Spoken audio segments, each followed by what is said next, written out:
आज नाश्ते में क्या बनाएं, टिफ़िन में क्या दें, यही है टेंशन रोज़। तो लीजिए आपके लिए लेकर के आ गई हूँ एकदम न्यू ज़बरदस्त टेस्टी और फटाफट बनने वाली ऐसी रेसिपी जिसके आगे सब हैं फेल। हेलो फ्रेंड्स, मैं हूँ रश्मि और रश्मि की रसोई में आप सभी का बहुत बहुत स्वागत है। हम सभी लोगों को झटपट से बनने वाला टेस्टी और हेल्दी नाश्ता चाहिए होता है और सबसे ज़्यादा ज़रूरी बात कि बच्चे भी खूब पसंद करें।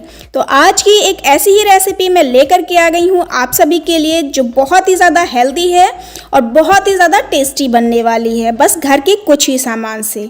तो दोस्तों चलिए बिल्कुल भी देरी ना करते हुए हम अपनी रेसिपी को बनाना स्टार्ट करते हैं। और यदि आपको ये मेरी रेसिपी पसंद आए तो प्लीज़ एक लाइक शेयर ज़रूर कर दीजिएगा और साथ ही अगर आप हमारे चैनल पे नए हैं तो प्लीज़ हमारे चैनल को सब्सक्राइब कर लीजिएगा और प्रेस करिएगा बेल आइकन को, जिससे हमारी हर आने वाली लेटेस्ट वीडियो की नोटिफिकेशन आपको मिलेगी। तो दोस्तों यहाँ पर हमें ये आसान सी रेसिपी बनाने के लिए चाहिए होगा एक कच्चा आलू, जिसको हमने अच्छी तरीके से छील लिया है और छीलने के बाद में वॉश कर लिया है। और इसको हम एक मिक्सिंग बोल में पानी के अंदर रखेंगे ताकि हमारा जो आलू है वो काला ना पड़े। अब हम अपने आलू को यहाँ पर एकदम महीन छेद वाले ग्रेटर की हेल्प से कद्दूकस कर लेंगे।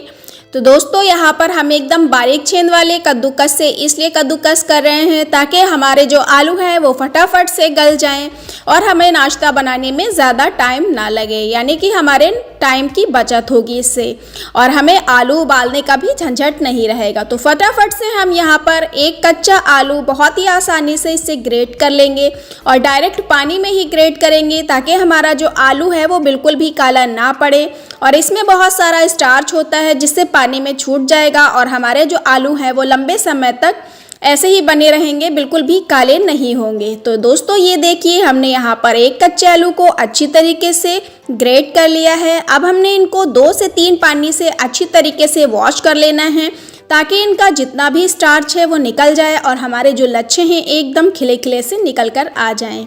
तो ये देखिए हमने इसको 2 से 3 पानी से अच्छी तरीके से वॉश कर लिया है और अब हम इनको रखते हैं साइड में और करते हैं आगे की तैयारी। तो दोस्तों यदि आपको ये मेरी रेसिपी पसंद आ रही है तो बिल्कुल भी स्किप मत करिएगा, पूरा लास्ट तक देखिएगा, इससे आपकी रेसिपी एकदम परफेक्ट बन करके तैयार होगी और साथ ही आपसे रेसिपी का कोई भी पार्ट मिस नहीं होगा। तो यहाँ पर हमने एक कढ़ाई ले ली है, कढ़ाई में 2 टीस्पून के जितना हमने ऑयल डाला है और यहाँ पर हमने लंबा लंबा चॉप्ड करके थोड़ा सा प्याज डाला हुआ है। दोस्तों यदि आप चाहें तो प्याज ऐड कर सकते हैं, नहीं तो आप प्याज को स्किप भी कर सकते हैं। तो हमने यहाँ पर गोल्डन ब्राउन कर लेना है प्याज को और साथ ही इसके अंदर हम ऐड कर देंगे ज़ीरा और ज़ीरे को चटकने देंगे और इसी के साथ में हम ऐड कर देंगे यहाँ पर 1 छोटा चम्मच के जितना सौंफ और साथ में ही हम इसके अंदर डाल देंगे हमारे कद्दूकस किए हुए आलू। आलू में दोस्तों ध्यान रखिएगा बिल्कुल भी पानी ना रहे, अच्छी तरीके से हमें निचोड़ करके ले लेना है। और इन सभी चीज़ों में जब ये प्याज और खुशबू वाले मसालों का तड़का लगेगा तो ये नाश्ता बहुत ही ज़्यादा दोस्तों टेस्टी बनने वाला है। और दोस्तों इस नाश्ते में हम भरपूर मात्रा में सब्जियों का प्रयोग करेंगे जिससे हमारी रेसिपी बहुत ही ज़्यादा हेल्दी बन करके तैयार होगी। तो हमने यहाँ पर ग्रेट की हुई आधी कैरेट ले ली है, यानी कि गाजर ले ली है, साथ ही हमने यहाँ पर ग्रेट की हुई फूल गोभी ले ली है और साथ ही हम थोड़े से मटर ले लेंगे। यदि आपके पास मटर नहीं है तो आप यहाँ पर हरी वाली शिमला मिर्च भी बारीक चॉप्ड करके ले सकते हैं। तो इन सभी चीज़ों को हम यहाँ पर अच्छी तरीके से सौटे कर लेंगे, इससे जितना भी पानी है सब्जियों का वो यहाँ पे निकल जाएगा, यानी कि जल जाएगा और हमारी सब्जियाँ बहुत ही अच्छी तरीके से भुन जाएंगी। तो दोस्तों बहुत ज़्यादा नहीं पकाना है, बस इसमें कुछ स्पाइसेस का यूज़ करेंगे और साथ ही इनको हम पका लेंगे। तो यहाँ पर हमने स्वाद के अनुसार नमक डाला हुआ है, लाल मिर्च का पाउडर 1 छोटा चम्मच डालेंगे और साथ ही यहाँ पर हमने गरम मसाला पाउडर 1 छोटा चम्मच डाला है। तो इन सभी चीज़ों को हम मिक्स कर लेंगे। दोस्तों हमने यहाँ पर अपने किचन के बेसिक से ही मसालों का यूज़ किया है, तो ये हर किचन में हमेशा ही अवेलेबल रहते हैं। तो दोस्तों यहाँ पर आपको कुछ भी बाहर से लाने की ज़रूरत नहीं है और आप यहाँ पर अपने मनपसंद की कोई भी वेजिटेबल यहाँ पर यूज़ कर सकते हैं। जैसे कि हमने यहाँ पर फूल गोभी का यूज़ किया है, आप यहाँ पर पत्ता गोभी का भी यूज़ कर सकते हैं। और इन सभी मसालों को अच्छी तरीके से मिक्स करते हुए हम भून लेंगे, जिससे हमारे मसाले बहुत ही ज़्यादा उभर कर आएंगे, टेस्ट बहुत ही ज़्यादा अच्छा हो जाएगा। तो दोस्तों देख सकते हैं हमारी जो यहाँ पर स्टफिंग है वो बन करके एकदम रेडी हो चुकी है और बहुत ही ज़्यादा दोस्तों खुशबूदार और टेस्टी बन करके तैयार हो गई है। तो आप अगर चाहें तो आप इस तरीके से किसी भी यहाँ पर पराठे में भी आप ये फिलिंग कर सकते हैं, बहुत ही ज़्यादा टेस्टी बन करके तैयार होगा। लेकिन हम यहाँ पर आटे का बिल्कुल भी यूज़ नहीं करेंगे। तो दोस्तों हम यहाँ पर चढ़ा देते हैं कढ़ाई, और कढ़ाई में हम डालेंगे आधा ग्लास पानी। तो दोस्तों हमने यहाँ पर आधा ही ग्लास पानी लिया हुआ है, साथ ही स्वाद के अनुसार नमक डालेंगे। और अभी हमने गैस की फ्लेम को बिल्कुल भी ऑन नहीं किया है, अभी ऑफ है। साथ ही हम इसके अंदर डाल देंगे यहाँ पर कैरम सीड्स यानी कि अजवाइन। अजवाइन को हम यहाँ पर हाथों से रगड़ करके डालेंगे, जिससे क्या होगा हमारे नाश्ते में बहुत ही अच्छे से फ्लेवर उभर करके आएगा, बहुत ही अच्छी खुशबू आएगी। हमने यहाँ पर अजवाइन को डाल दिया है। अब फ्लेम को ऑन कर देंगे और पानी को अच्छी तरीके से उबाल आने तक का देखेंगे। जैसे ही इसमें एक उबाल आएगा, साथ ही हम इसके अंदर ऐड कर देंगे आधा कप सूजी। तो दोस्तों हमने आधा ग्लास पानी लिया है, साथ ही हमने इसमें आधा कप ही सूजी इसके अंदर ऐड करी है। तो मेजरमेंट का बहुत ही ज़्यादा ख्याल रखिएगा, इस आपका नाश्ता एकदम परफेक्ट बन करके तैयार होगा। तो दोस्तों हमें यहाँ पर फ्लेम को एकदम लो रखना है और लो फ्लेम पे ही हमें इसको अच्छी तरीके से पकाते जाना है। तो दोस्तों जैसे जैसे सूजी पकती जाएगी वैसे वैसे ये थिक सी कंसिस्टेंसी में आती जाएगी। तो बस हमें इसे थिक सी कंसिस्टेंसी में करना है, और जब ये डो के फॉर्म में आने लगेगी तो इसका मतलब है एकदम परफेक्ट हमारा मेजरमेंट है।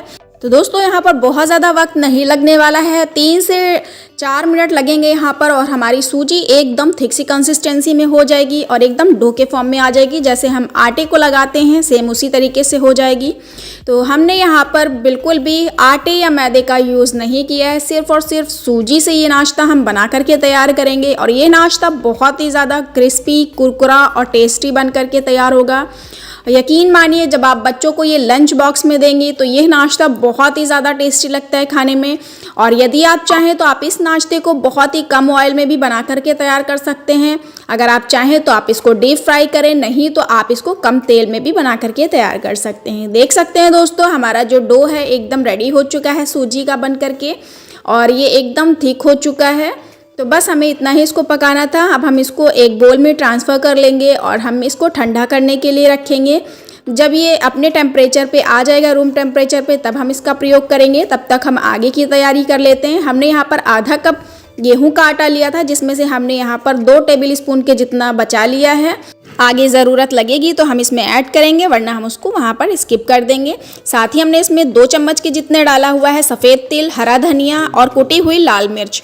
इन सभी चीज़ों को डालने के बाद में हम इसके अंदर थोड़ा थोड़ा सा पानी ऐड करते जाएंगे और इसकी हम एक स्लरी बना करके तैयार कर लेंगे। तो दोस्तों एकदम से पानी नहीं डालना है, थोड़ा थोड़ा सा डालेंगे और यहाँ पर एकदम लम्प्स फ्री बना करके स्लरी को तैयार कर लेंगे। और यदि आप चाहें तो आप इस स्लरी का प्रयोग कर सकते हैं, और ना चाहें तो आप ऐसे भी इस नाश्ते को बना करके तैयार कर सकते हैं। इससे नाश्ता बहुत ही ज़्यादा कुरकुरा और क्रिस्पी बन करके तैयार होगा, और इससे क्या होगा कि सूजी बिल्कुल भी ऑयल को अब्जॉर्ब नहीं करेगी और बहुत ही ज़्यादा ये कुरकुरा सा बन करके नाश्ता तैयार होगा। तो आप देख सकते हैं हमने यहाँ पर जो स्लरी की कंसिस्टेंसी है इस तरीके से रखी है, ना बहुत ज़्यादा पतली है और ना ही बहुत ज़्यादा ये थिक है। तो इसको जब हम कोट करेंगे तो बहुत ही अच्छे से ये कोट हो जाएगी। तो यहाँ पर देख सकते हैं हमारी जो सूजी है एकदम ठंडी हो चुकी है। अब हमने इसको फिर से हाथों की हेल्प से अच्छी तरीके से इसको गुथ लेना है, जिससे हमारा जो डो है एकदम चिकना हो जाएगा और इसमें बिल्कुल भी क्रैक्स नहीं रहेंगे। तो जब आप इसको इस तरीके से हाथों की हेल्प से कर लेंगे, देख सकते हैं कितना ही चिकना सा डो बन करके तैयार हो चुका है। तो अब हम इसके छोटे छोटे से पेड़े काट करके तैयार कर लेंगे।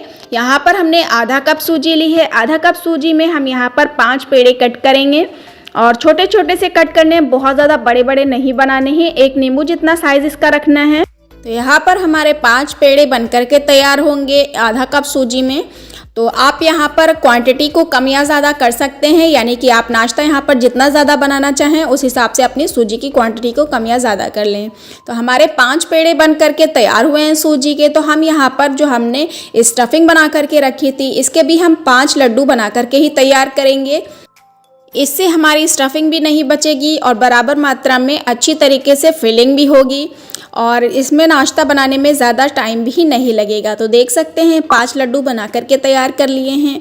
अब हम सूजी का एक एक पेड़ा लेंगे और इस तरीके से हम हथेली पे रख करके इसको प्रेस कर देंगे। तो इससे क्या होगा कि हमारा जो ये पेड़ा है वो बहुत ही आसानी से फ्लैट हो जाएगा। हमें बिल्कुल भी बेलन या चकले की यहाँ पर ज़रूरत नहीं पड़ेगी। और देख सकते हैं हमने बहुत ही ज़्यादा इसको फ्लैट कर दिया है, एकदम पतली सी चपाती जैसी बना करके तैयार कर ली है। और इसको हम लड्डू को बीच में रख देंगे जो हमने आलू की स्टफिंग को बनाया था, और इसको हम चारों तरफ से इस तरीके से पैक कर देंगे। तो दोस्तों ये सूजी है और बहुत ही ज़्यादा ये यहाँ पर थिक सी कंसिस्टेंसी में बन कर के तैयार हुई है, तो बिल्कुल भी ये टूटेगी फटेगी नहीं, बहुत ही आसानी से इसका शेप आ जाएगा। तो हमने इसको लड्डू की तरीके से बनाने के बाद में इसको हमें प्रेस कर देना है और एकदम देख सकते हैं कटलेट का शेप आ चुका है। इससे क्या है ना, नाश्ता भी देखने में बहुत ही ज़्यादा सुंदर लगता है और ये आप इसको लंच बॉक्स में भी बहुत ही आसानी से कैरी कर सकते हैं। तो देख सकते हैं एक नाश्ता बन करके तैयार हो गया है। और अगर आपके हाथों पे चिपक रहा है तो आप यहाँ पर ऑयल से हाथों को ग्रीस कर ले। मैं दूसरा हाथ में ऑयल ग्रीस करने के बाद में बना रही हूँ। तो हथेली पे जब इस तरीके से हम रख कर के प्रेस करेंगे तो बहुत ही आसानी से ये बन करके तैयार हो जाएगी शीट पतली सी। और हमें किनारियों पे एकदम पतला रखना है और बीच में यानी कि सेंटर में हमें हल्का सा मोटा रखना है ताकि ये बीच से बिल्कुल भी फटे नहीं। तो हमने यहाँ पर देख सकते हैं इसको हथेली के बीच में रखने के बाद में लड्डू को रख देना है, आलू की स्टफिंग को, और इस तरीके से इसको हमें फिर से पैक कर देना है। जैसे हम आलू के पराठे पैक करते हैं सेम उसी तरीके से इसको पैक कर देना है और हमें इसको फिर से इस तरीके से रोल कर लेना है, यानी कि पेड़े के शेप में ले आना है, गोल गोल सा करते जाना है। तो इससे क्या होगा कि स्टफिंग जो है बहुत ही आसानी से अंदर फिल हो जाएगी और जब हम प्रेस करेंगे तो चारों तरफ हमारी स्टफिंग जो है अच्छी तरीके से बराबर मात्रा में आ जाएगी। तो ये देखिए हमारा जो दूसरा नाश्ता है वो भी बनकर के तैयार हो गया है। बहुत ही आसानी से बनकर के ये नाश्ता तैयार हो गया है। तो इसी तरीके से हम सारा ही नाश्ता देख सकते हैं बना करके तैयार कर लिए हैं। अब हमने जो यहाँ पर स्लरी बना करके रखी थी हमने इसको फिर से शेक कर लेना है, यानी कि मिला लेना है, क्योंकि पानी ऊपर सेपरेट हो जाता है। मिलाने के बाद में इसके अंदर हम एक एक पीस इस तरीके से देख सकते हैं डालेंगे और इसको हम कोट कर लेंगे। तो दोस्तों इसको हिलाना डुलाना नहीं है, इस तरीके से पहले हम एक साइड में रख देंगे और चम्मच की हेल्प से इसके ऊपर जो स्लरी है उसको हम डाल देंगे इस तरीके से। इससे क्या होगा कि हमारा नाश्ता जो है बिल्कुल भी टूटेगा फटेगा नहीं और बहुत ही आसानी से इसके ऊपर कोटिंग भी हो जाएगी। और हमने यहाँ पर स्लरी को बहुत ज़्यादा पतला नहीं किया है, इससे स्लरी बहुत ही आसानी से ऊपर से लग जाएगी। ये देखिए, तो हमें फटाफट से इसको डायरेक्ट ऑयल में डालते जाना है। और यदि आप इसकी स्लरी को ना लगाना चाहें तो इस तरीके से भी आप शैलो फ्राई करके नाश्ते को बच्चों को दे सकते हैं। तो हमने यहाँ पर इसके ऊपर स्लरी लगाया, इससे नाश्ता दिखने में भी सुंदर लगेगा और बहुत ही ज़्यादा कुरकुरा और क्रिस्पी बन करके ये नाश्ता तैयार होगा, क्योंकि हमारी जो सूजी है वो ऑलरेडी पकी हुई है। सिर्फ हमने जो ऊपर कोट किया है स्लरी को, इसको ही हमें पकाना है। इससे नाश्ता बहुत ही क्रिस्पी बन करके तैयार होगा और ऑयल में बिल्कुल भी ये बिखरेगा नहीं, टूटेगा नहीं। तो दोस्तों यदि आपको ये मेरी रेसिपी पसंद आई हो तो प्लीज़ एक लाइक शेयर ज़रूर कर दीजिए और साथ ही अगर आपने अभी तक हमारे चैनल को सब्सक्राइब नहीं किया है तो प्लीज़ हमारे चैनल को सब्सक्राइब कर लीजिए और प्रेस करिए बेल आइकन को, जिससे हमारी हर आने वाली लेटेस्ट वीडियो की नोटिफिकेशन आपको मिलेगी। तो दोस्तों देख सकते हैं एक साइड से हमने इसके ऊपर अच्छी तरीके से इसको फ्राई कर लिया है, तो हम दूसरी साइड से भी इसको फ्राई कर लेंगे। और इनको बहुत ज़्यादा फ्राई नहीं करना है, यानी कि गोल्डन ब्राउन नहीं करना है, बस हल्का हल्का सा इनको फ्राई करना है ताकि इनकी जो ऊपर हमने कोटिंग करी है वो अच्छी तरीके से क्रिस्पी हो जाए। और ये देखिए दूसरी साइड से भी हमने इनको फ्राई कर लिया है। अब हम इनको एक एक करके स्पाइडर वाली छन्नी में निकाल लेंगे, जिससे इसका जितना भी एक्सेस ऑयल है नीचे गिर जाए। और इस तरीके से जब हम छन्नी में रखते हैं तो ये नाश्ता देर तक, लंबे समय तक कुरकुरा और क्रिस्पी बना रहता है। तो ये लीजिए हमारा नाश्ता एकदम रेडी है सर्व करने के लिए। आप नाश्ते में सर्व करिए, शाम को छोटी मोटी भूख के लिए ट्राई करिए इसको, या फिर जब भी कोई मेहमान आए तब भी आप इसको बना करके तैयार कर सकते हैं। या फिर अभी आजकल रमज़ान आने वाले हैं तो आप इफ्तारी में भी इसको ट्राई कर सकते हैं, बच्चों को लंच बॉक्स में भी दे सकते हैं।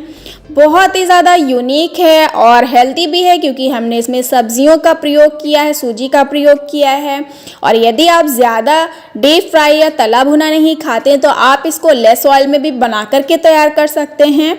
दोनों ही तरीके से खाया जा सकता है। ज़्यादा कुरकुरा क्रिस्पी खाते तो आप इसको डीप फ्राई भी कर सकते हैं, और अगर आप ज़्यादा ऑयल नहीं खाते हैं तो आप इस तरीके से शैलो फ्राई भी कर सकते हैं। इस नाश्ते को दोनों ही तरीके से बन जाता है। तो मैं आपको इसको तोड़ करके भी दिखा देती हूँ। ये अंदर से भी बहुत ही ज़्यादा इसकी स्टफिंग बहुत ही टेस्टी बन करके तैयार हुई है।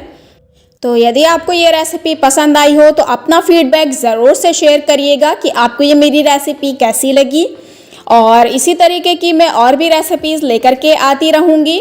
तो दोस्तों मिलते हैं नेक्स्ट वीडियो में, तब तक के लिए take care, bye bye, thanks for watching.